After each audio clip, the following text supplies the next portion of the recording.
수집광의 임상적 특징에 대해서 알아보겠습니다. 수집광은 언젠가는 필요할지 모른다는 생각에 버려야 할 물건들을 쌓아두는 장애입니다. 수집광의 핵심은 불필요한 물건을 버리지 못하는 것입니다. 쓸데없는 물건을 버리지 못하고 계속 저장하고 생활 공간이 잡동사니로 가득 차서 원래 용도로 쓰이지 못하는 경우가 생기기도 합니다. 물건을 보관하고자 하는 강한 충동을 느끼며 물건을 버리는 것을 고통으로 여깁니다. 물건을 버려야 할지 말아야 할지에 대한 우유부단함 때문에 쓸모가 없거나 무가치한 물건을 버리지를 못합니다. 우리가 어떤 물건을 버릴지 아니면 보관할지를 결정하는 데는 물건의 가치를 평가할 수 있는 능력과 의사결정을 할 수 있는 능력이 필요합니다. 이러한 가치 판단 능력과 의사결정 능력에서의 문제가 수집광을 야기한다고 봅니다. 쓸모가 없는 사소한 물건인데도 보관할 가치가 있다고 느끼거나 어떤 결정을 하지 못하는 경우에 불필요한 물건을 버리지 못하고 저장하게 되는 것입니다. 수집광의 문제 행동은 두 가지로 구분될 수 있습니다. 하나는 강박적 저장으로 불필요한 물건을 버리지 못하고 보관하는 것이고, 다른 하나는 강박적 수집으로 불필요한 물건을 수집하여 집 안으로 가져오는 것입니다. 강박적 수집은 너무 많은 물건을 구입하거나 무료로 제공되는 물건을 모으는 과도한 행동을 뜻합니다. 수집광을 지닌 사람들은 필요한 물건을 갖지 못하거나 중요한 정보나 기회를 잃어버리는 것에 대한 두려움이 있습니다. 아주 희박한 가능성에 대한 집착으로 자신의 수집물을 옮기거나 치우는 것에 대해 불안해하고 화를 내기도 합니다. 또한 수집광을 지닌 사람들은 저장한 물건들을 정리하지 못하고 무질서하게 보관하는 문제를 나타냅니다. 그로 인해 생활 공간을 난잡하게 만들게 되는데, 그 수집 행위 자체에 대해 스스로 불편함을 느끼지를 못합니다. 네, 수집광의 임상적 특징에 대해서 알아보겠습니다. 70대 노인이 쓰레기 더미 집안에서 숨진 채 발견이 됐습니다. 집안에 왜 이리 쓰레기가 가득했던 걸까요? 숨진 노인이 비록 쓰레기라도 모을 줄은 알았지 버릴 줄은 몰랐던 심적 장애를 알았기 때문입니다. 네, 이런 걸 저장 강박 장애라고 하는데요. 고령 사회인 우리 사회에 점차 늘어나고 있다고 합니다. 상담 심리학 전문가시죠. 김숙기 나오미 가족문화연구원장과 함께 자세히 진단해 보겠습니다. 안녕하십니까? 네, 안녕하십니까? 네, 안녕하세요. 이게 저장 강박증, 이게 이제 수집광 이런 개념하고는 좀 다른 거죠? 네, 좀 다르죠. 네. 우리 인간은 누구나 다 본인이 이제 애착되는 물건을 이렇게 모으고 싶은 네. 행동, 뭐 이런 것들은 다 가지고 있죠. 네. 그런데 이제 너무나 도가 지나쳐서 버려야 될 것을 버리지 못하고 모아두고 쌓아두는 것. 이게 이제 저장 강박증이라고 보시면 됩니다. 그래서 이 부분에 대해서는 이제 두 가지로 우리가 이제 판단을 또 할 수가 있는데요. 첫 번째는 일상생활에 이미 이제 불편을 초래하는 경우, 네. 예, 이제 일상생활이 이제 어려워지는 거죠. 그 모았던 물건들 때문에. 그리고 이제 두 번째는 가족관계라든지 아니면 주위 사람들한테 지장을 초래하는 것. 이런 부분들로 보면 이제 좀 더 명확해질 수가 있죠. 네, 이런 이제 저장 강박증으로 인해서 이 쓰레기 더미에 살던 어르신이 발견이 되는데요. 일단 직접 화면으로 보시죠. 네, 홀로 살던 74살 최모 씨가 자신의 집에서 숨진 채 발견됐습니다. 며칠째 연락이 안 된다는 가족들의 신고를 받고 출동한 경찰이 최 씨를 발견했는데, 방과 거실에는 쓰레기와 잡동사니가 한가득 있었습니다. 저장 강박증의 전형적인 모습입니다. 경찰은 최 씨가 지병이나 저체온증 등으로 일주일 전쯤 숨진 것으로 보고 있습니다. 이렇게 허물어진 담장을 보수하는 등 환경 개선을 해주겠다고 구청에서 제의했지만 집주인 스스로가 거절한 것으로 알려졌습니다. 그렇게 살다가 가실 걸 왜 그래 좀 말로도 좀 듣지 참 안타깝다는 생각이 들죠. 네, 지난 2014년 한국토지주택공사가 전국의 임대아파트를 전수조사했는데 292가구에서 저장 강박증 현상이 확인됐습니다. 이게 이제 저도 뭐 양복 입지 않은 양복 한 20년 된 이상 양복인데 이게 버리질 못하고 그냥 네. 늘 쌓아두고 있는데 이런다고 이게 저장 강박증은 아니죠?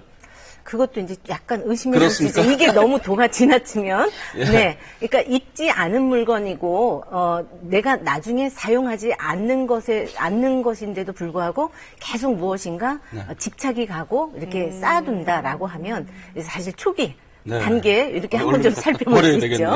네. 그렇군요. 말씀하신 대로 나도 그럼 저장 강박증이 있는 거 아닌가라고 스스로 좀 진단해 볼 수 있는 그런 것들이 있을까요? 네네, 체크리스트가 있는데요. 네. 문항이 한 10개 정도 있습니다. 네. 네.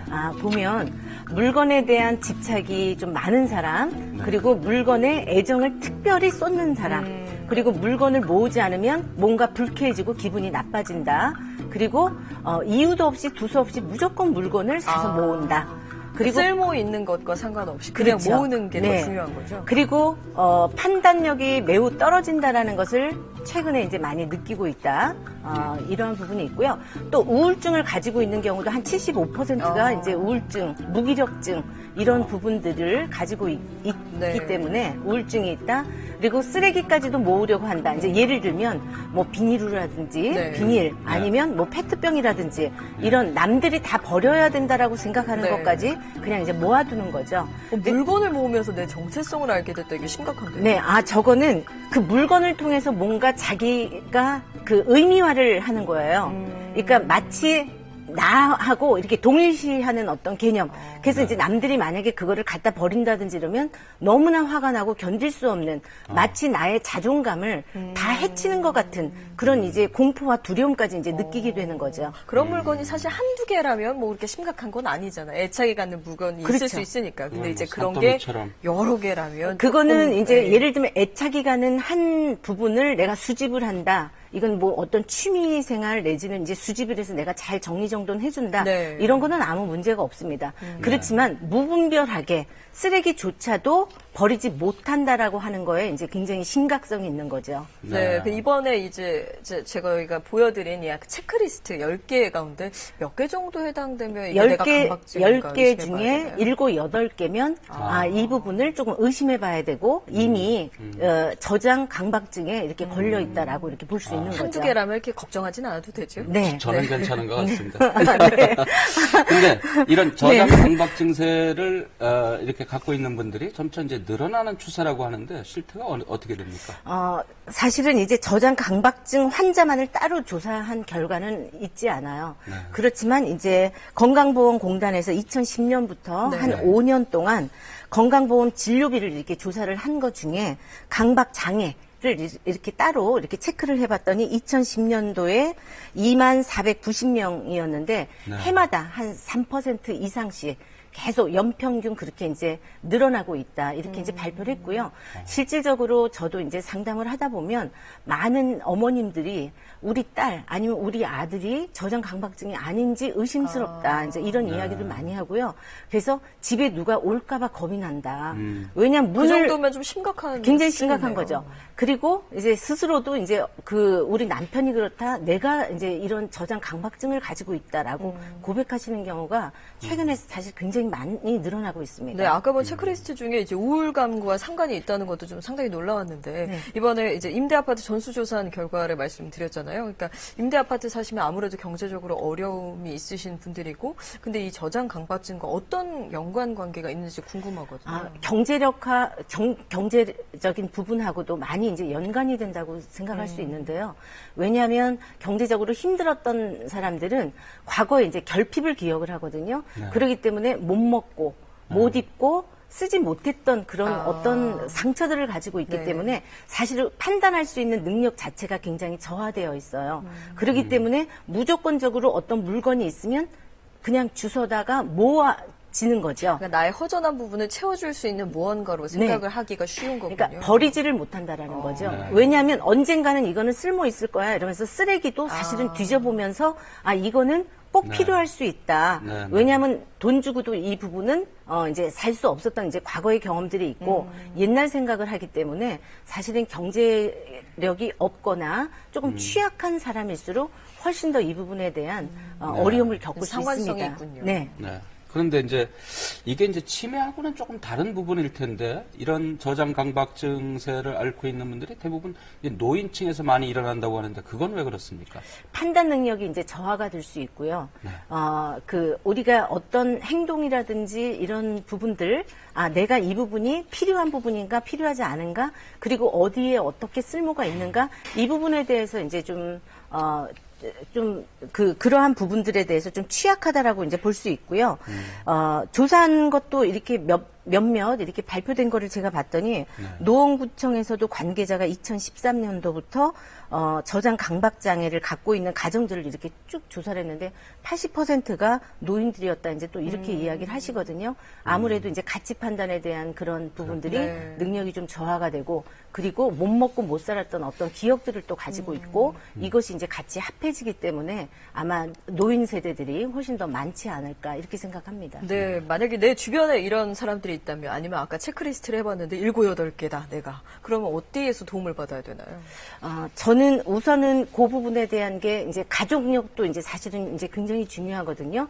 가족력, 그러니까 유전적인 요인, 이거는 이제 환경적인 요인이라고 볼 수 있는데요. 네. 그러한 경우가 한 50%또 이렇게 조사를 해보면 그렇게 나타나요. 네. 그리고 또 하나는 뇌, 전두엽에 좀 이상이 있을 때, 그러니까 우리가 전두엽이 관장하는 부분들은 뭔가 우리가 판단을 하고 그 다음에 결정을 할 때 이제 사용을 하는데 그러한 부분들에 있어서 조금 더 이게 문제가 이제 일어났을 때 그리고 이제 사회적인 관계망이라든지 이런 부분에 있어서도 이제 좀 어려움을 겪고 있는 경우에 이럴 수가 있기 때문에 조금 다각도의 그러한 부분들에 대한 요인을 좀 살펴볼 필요가 있고요. 상담 치료에서 그럼 약물 치료까지 필요한 경우에는 또 해야 되겠네요. 그렇죠. 약물 치료도 필요하고 그다음에 인지행동 치료라고 해서 뭔가 그 부분에 대해서 내가 잘못 인식하고 있는 부분을 행동적인 부분을 치료로 해가지고 이제 연결시키는 부분들이 있습니다. 네. 사랑과 관심, 가족 간의 유대 뭐 이런 부분들도 좀 중요하겠네요. 네, 굉장히 중요하죠. 그래서 애정이라든지 관심 이런 부분에 대한 좀 안정감을 주는 것도 굉장히 필요하겠고, 네. 그다음에 그때 구별해서 정리정돈하는 습관, 네. 그리고 버려야 될 것과 필요한 거에 대해서 이렇게 구별해가지고 그때 함께 좀 주변에서 좀 도와주면서 함께 하는 것도 굉장히 중요합니다. 미련을 두지 말고 과감히 네. 버려야겠네요. 오늘 말씀 고맙습니다. 고맙습니다. 영상 잘 보셨죠? 이어서 발모광에 대한 임상적 특징에 대해서 말씀드리겠습니다. 발모광의 임상적 특징의 진단법의 DSM-5에 대해서 살펴보기로 하겠습니다. 이 임상적 진단 기준에서 첫 번째로 반복적인 발모 행동으로 눈에 띌 만한 모발 손실이 초래된다. 두 번째, 머리카락을 뽑는 행동을 감소시키거나 중지시키려고 하는 시도가 반복된다. 셋째로, 머리카락 뽑는 행동이 사회적, 직업적 또는 기타 중요한 기능 영역에서 임상적으로 심각한 고통이나 장애를 초래한다. 넷째로, 이 장애가 다른 의학적 상태로 인한 것이 아니어야 한다. 다섯째, 장애가 다른 정신장애의 증상으로 더 설명되지 않는다를 진단 기준으로 하고 있습니다. 임상적 특징으로는 발모광은 반복적으로 자신의 털을 뽑는 장애로 모발 뽑기 장애라고도 합니다. 이 장애를 가진 사람은 발모 행동을 하기 전에 긴장감이 고조되며 어떤 경우에는 발모 행동을 하지 않으려고 할 때 긴장감이 증가됩니다. 발모 행동 직후에는 일시적으로 만족감이나 긴장 완화를 경험합니다. 발모 부위는 보통 머리카락, 눈썹, 속눈썹, 턱수염 등이며 드물게는 겨드랑이 털, 음모, 항문 부위의 털 등을 뽑기도 합니다. 발모광을 지닌 사람들의 발모 행동은 하루 동안 산발적으로 일어나기도 하고 몇 시간 동안 지속적으로 일어나기도 합니다. 발모 행동은 흔히 스트레스를 받으면 증가하는데 이완되고 산만한 상태, 예를 들면 책을 읽거나 TV를 볼 때에서 발모 행동이 증가하기도 합니다. 발모 행동으로 인해 발모 부위에서 길고 정상적인 털들과 함께 짧고 끊어진 손상된 털들의 모습을 볼 수가 있습니다. 대개의 경우 자신의 행동을 부인하며 탈모 부분을 감추려고 합니다. 흔히 보이는 합병증으로 두피에 탈모증이 있는데 성인에게는 수치감과 사회적 고립을 초래할 수 있습니다. 발모광을 지닌 사람들은 털을 뽑아서 입에 넣기도 합니다. 심지어 다른 사람의 머리카락까지 뽑으려고 하는 충동을 느끼는 경우도 있으며 애완동물이나 인형, 스웨터나 카펫의 털을 뽑는 행동을 나타낼 수도 있습니다. 그 밖에도 머리를 부딪히는 행위, 손톱 물어뜯기, 긁기, 자해 행위 등이 동반되기도 합니다. 발모광은 이전에는 드문 장애로 여겨졌으나 현재는 보다 흔한 것으로 간주되며 유병률은 2 내지 4%로 보고 있습니다. 대개 초기 성인기 이전에 나타나기 시작하는데 5세에서 8세의 아동과 13세 전후의 청소년에게서 많이 나타납니다. 발모광은 몇십 년 동안 증상이 지속되는 경우도 있고 일시적으로 몇 주, 몇 개월, 몇 년 동안 나타나다가 사라지는 경우도 있습니다. 발모의 부위는 시간이 지남에 따라 바뀌기도 합니다. 원인과 치료에 대해서 살펴보겠습니다. 발모광은 부모-자녀 관계에서의 어려움, 홀로 남는 것에 대한 두려움, 최근에 중요한 대상의 상실 등이 중요한 요인으로 작용한다고 봅니다. 따라서 발모광은 구강기, 항문기 또는 남근기 중 어느 시기에 고착되었거나 퇴행된 결과로 볼 수 있습니다. 또한 스트레스와 연관된 여러 복합적인 환경과 관련이 있는 것으로 보고되고 있습니다. 발모 행동을 보이는 사람들의 대다수가 심한 스트레스 상황에서 증상이 시작되었다고 보고하고 있으며 스트레스 상황에서 발모 행위가 증대하는 경향이 있습니다. 생물학적으로 강박장애와 유사하게 대뇌의 세로토닌 장애가 원인이라는 연구 결과도 있습니다. 그 밖에도 강박증이나 우울증에 관련되어 있다는 주장도 있습니다. 또한 지적 장애 환자들이 발모 행동을 자주 보이는데 이는 뇌 기능의 이상과 발모 행동이 관련되어 있을 가능성을 시사하고 있습니다. 아동에게는 발모 행동이 어머니와의 이별이나 상실 때문에 생기거나 또는 어머니를 위협적으로 느낄 때 발생하는 수도 있습니다.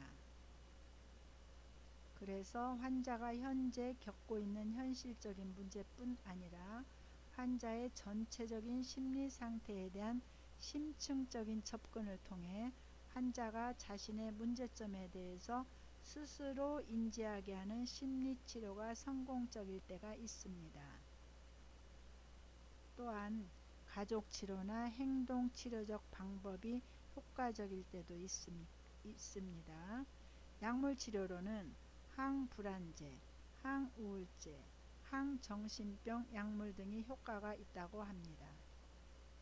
세로토닌계 약물의 사용은 발모 형상과 같은 강박 행동이나 충동 행동이 뇌의 세로토닌 결핍과 연관이 있을 것이라는 가설에 따른 것입니다. 머리카락을 뽑지 않으면 손가락을 빨고 이거를 고치기 위해서 어머니 노력을 많이 하셨을 것 같은데요. 장난감이나 뭐 다른 것도 해보고 책도 읽어보고 네. 이제 안아도 보고 뭐 여러 가지 해봤는데 그게 그게 없고 오로지 머리카락에만 관심이 되게 많더라고요.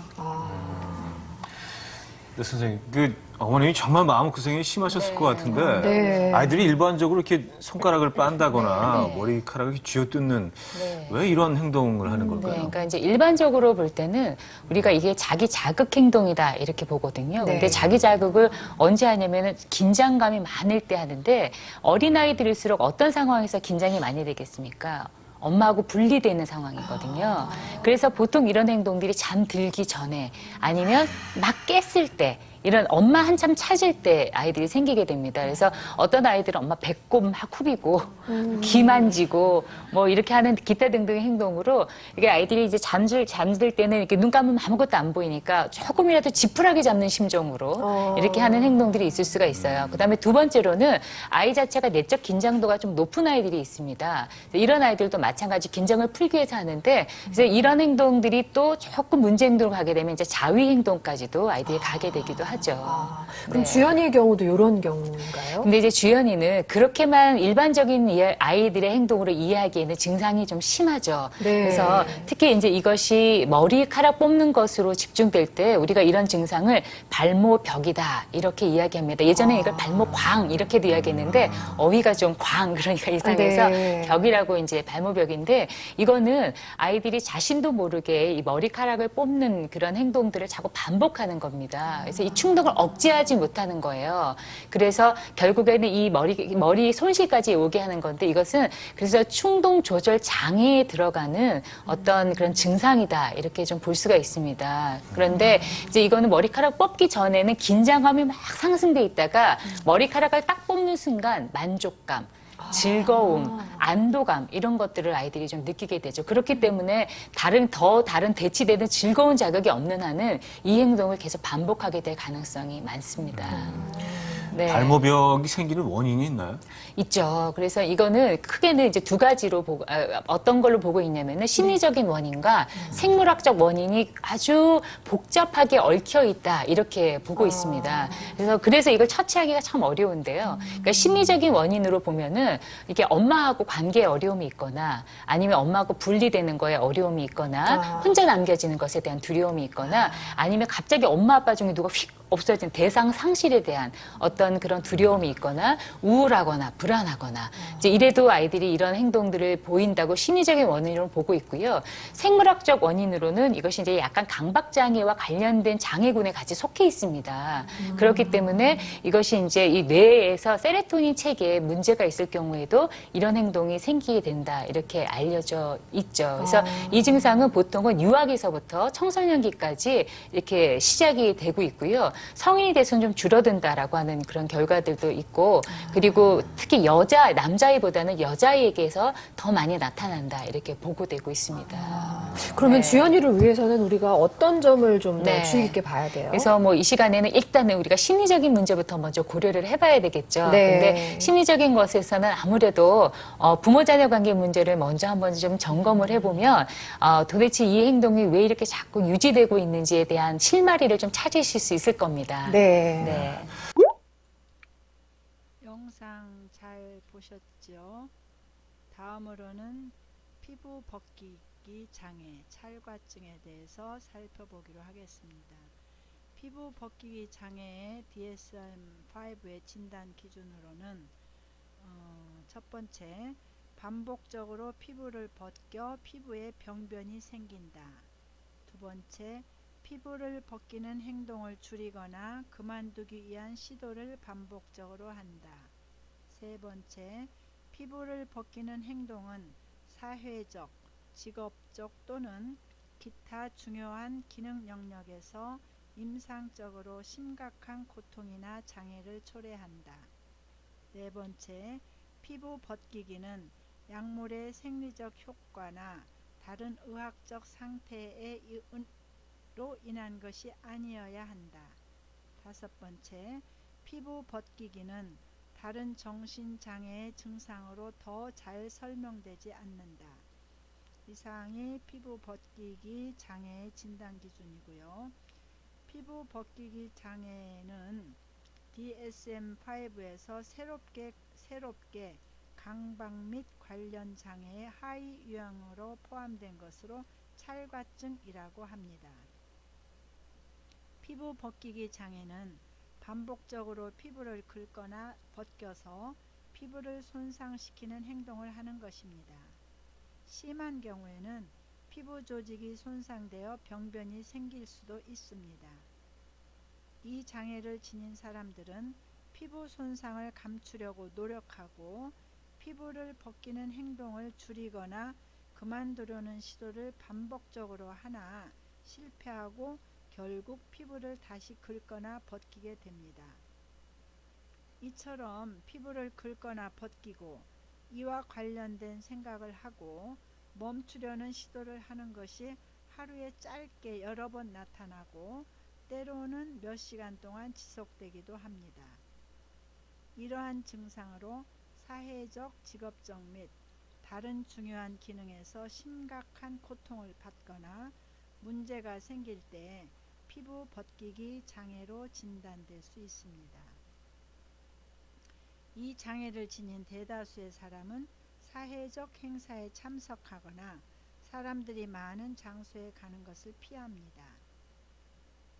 또한 피부를 벗기는 행동과 생각으로 인해서 직업적 곤란을 경험하고 학생들의 경우에는 학습에 집중하지 못하고 학교를 결석하거나 학교 생활에 어려움을 경험한다고 보고되고 있습니다. 피부를 벗기는 행동은 불안하거나 긴장이 높아질 때 증가하나 긴장하지 않거나 인식하고 있지 않을 때에도 자동적으로 피부를 벗기는 행동을 보입니다. 주로 얼굴, 팔, 손 등을 긋거나 벗기며 다양한 신체 부위가 대상이 될 수가 있습니다. 보통은 손톱으로 피부를 벗기는데 때때로 핀셋과 같은 도구를 사용하기도 합니다. 피부 벗기 장애의 위험률은 1.4% 이상이며 그중 75% 이상이 여성이라고 보고되고 있습니다. 이 장애는 다양한 연령층에서 나타나나 특히 청소년기에 여드름이 생기기 시작하면서 발병하는 경우가 많고 증상은 몇 주에서 몇 년 동안 지속될 수 있습니다. 피부 벗기기 장애는 우울장애, 불안장애, 섭씨장애뿐만 아니라 강박증, 발모광 등의 다른 정신장애와 동반되어 나타날 수 있습니다. 이번 주도 수고 많으셨습니다. 다음 시간에는 제7장 외상 및 스트레스 사건 관련 장애에 대해서 살펴보겠습니다. 감사합니다.